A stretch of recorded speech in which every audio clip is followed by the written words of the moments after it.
namwambia, ndugu zangu nyinyi ambao mpo kwenye dola, hao wakulima wanateseka. Mtu alime mwenyewe, mbolea mwenyewe, afanye kila kitu mwenyewe. Leo unamletea kitu kinachoitwa stakabadhi ghalani. Sio, mnanielewa? Mbona wakati wa kulima wewe umsogelee ukamsaidia? Hivyo leo wewe unaenda shamba, waziri wa kilimo anaenda na wewe shamba huko, si aendi? Kwa nini wapangie bei? Kwa hiyo tumesemaje?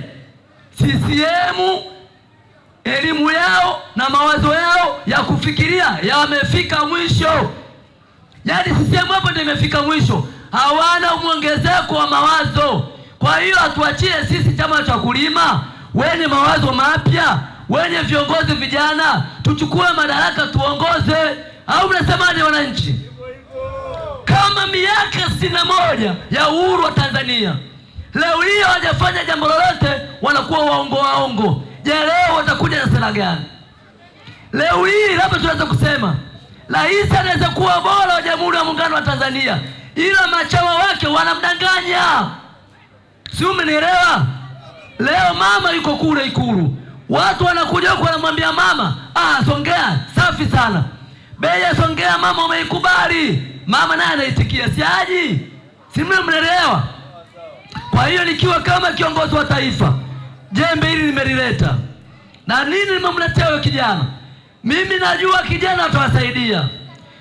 Nyinyi mkizungumza mtaambiwa wachochezi, ndivyo sivyo? Sisi tukizungumza tutaambia wanasiasa, lakini ukweli utabaki pale pale.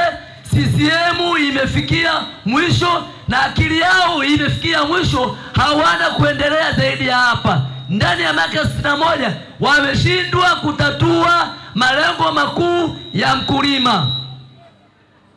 Ameongea vizuri sana Mheshimiwa Ndonge, amesema kwamba sisi wakulima tujipangie wenyewe. Leo wanakuja kutupangia. Labda niwaambie kitu, pale kuna wauni wachache sana, kuna kakundi kadogo, kile kakundi kale kinakaa ndicho kinachopanga ratiba. Leo tukienda Songea tutawaambia mahindi kilo shilingi 700. Tukienda leo Tanga tutawaambia baadhi kiasi fulani. Tukienda Mtwara tutawaambia kosho kiasi gani. Kale kakundi kinawanyonya, na kale kakundi kimepata mamlaka makubwa. Kwa hiyo yale kazi yao ni kujipangia bei. Si umenielewa?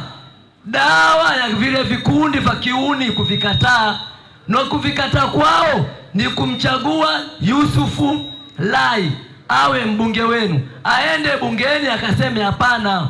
Mama, hapo wanakudanganya hao. Hapo kuna 1, kuna 2, kuna 3. Leo mbolea inauzwa bei ghali.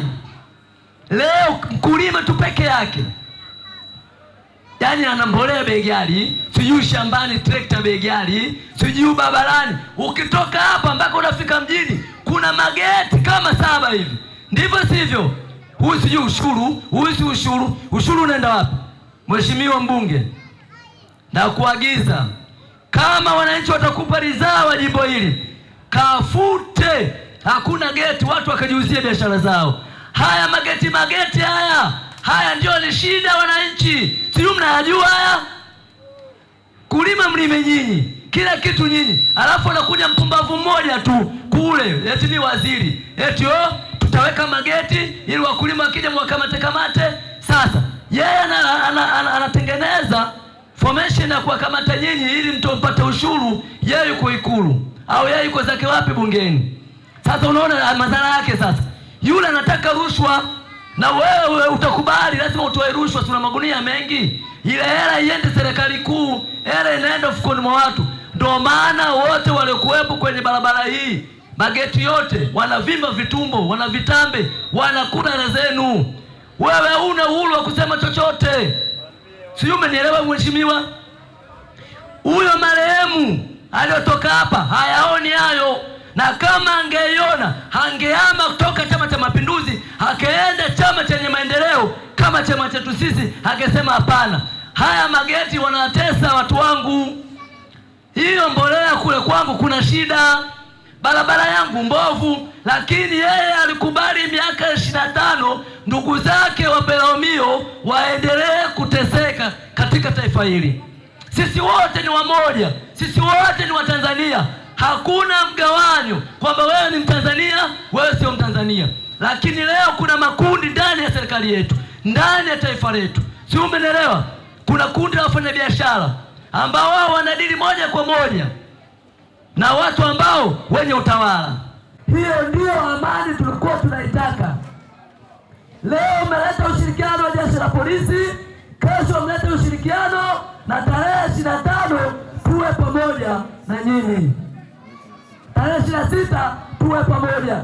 Nyinyi tunawategemea ni walinzi imara wa dola ya Jamhuri ya Muungano, na nimeona leo mmekuja ili siku nyingine mje, tutawapongeza. Kama tutaenda sawa katika Jamhuri ya Muungano wa Tanzania, tutakuwa pamoja. Hongera sana RPC wa mkoa, hongera OCD, mwambie, na naomba salamu zangu msifikishe, mwambie naibu katibu mkuu wa chama taifa wa chama cha wakulima anakupongeza kutuletea jeshi. Mheshimiwa, uwe huru, dola ipo, ongea na wananchi. Karibu Mheshimiwa Yusuf Fulai.